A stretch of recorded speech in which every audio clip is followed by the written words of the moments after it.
কেমন হতো যদি নিজ চোখে দেখতে পারতেন মদিনার সেই মসজিদে নববী, যদি সরাসরি উপলব্ধি করতে পারতেন কেমন সাদাসিধে জীবন ধারণ করেছেন আমাদের প্রিয় নবী হজরত মুহাম্মদ সাল্লাল্লাহু আলাইহি ওয়াসাল্লাম।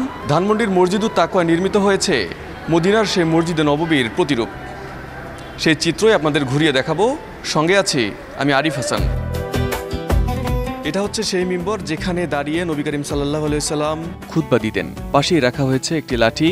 আজ থেকে 1400 বছর আগে ঠিক এরকম একটি লাঠিতে ভর দিয়ে মিম্বরে দাঁড়িয়ে তিনি খুতবা পেশ করতেন। সেই লাঠি ও মিম্বর খুব সুন্দর করে এখানে চিত্রায়িত করা হয়েছে। ইতিহাস থেকে জানা যায় নবী করিম সাল্লাল্লাহু আলাইহি ওয়াসাল্লামের ঘরে ছিল মাটির তৈরি দেয়াল, খেজুর পাতার ছাউনি। মসজিদুত তাকওয়াতে এরকম ইতিহাসের মতো করে নবীজির ঘরকে ফুটিয়ে তোলা হয়েছে। রয়েছে সাধারণ বিছানা, পানির মশক ও কিছু আসবাবপত্র যা নবী সাল্লাল্লাহু আলাইহি ওয়াসাল্লাম দৈনন্দিন জীবনে ব্যবহার করতেন।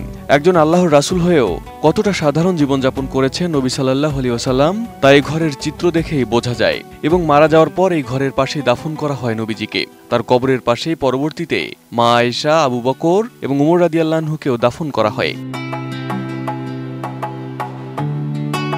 সাল্লাল্লাহু আলাইহি ওয়াসাল্লামের ঘরের পাশেই কিন্তু ছিল রান্নাঘর, সেই ঘরটিও কিন্তু এখানে ফুটিয়ে তোলা হয়েছে। আমরা দেখতে পাচ্ছি এখানে বেশ কিছু আসবাবপত্র, রান্নার সরঞ্জাম থেকে শুরু করে সব কিছু দৃশ্যমান করা হয়েছে।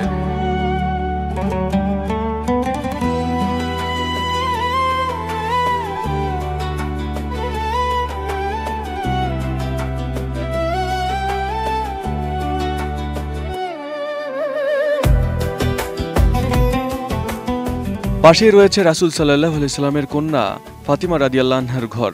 এখানে আছে বেশ কিছু আসবাবপত্র, রয়েছে আটা পিষার জাতাও।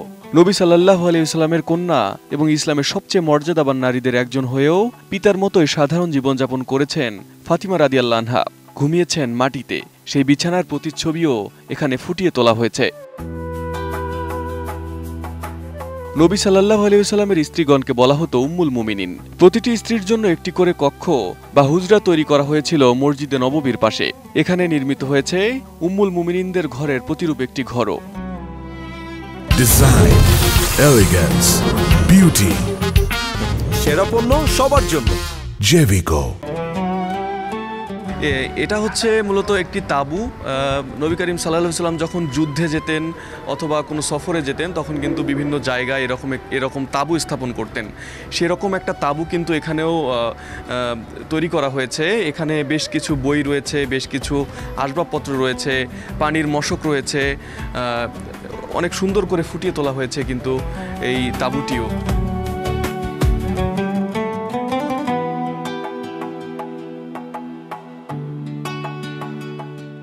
ইতিহাস থেকে জানা যায় এক ইহুদি একটি কূপ তৈরি করে মুসলমানদের কাছে বেশি দামে পানি বিক্রি করত।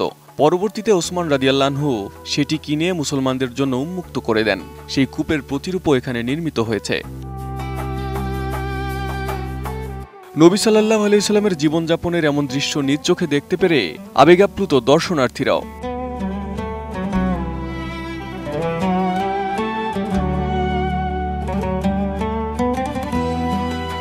আমাদের দেখলাম যে কল্পনাকেও ছাড়িয়ে গেছে তারা।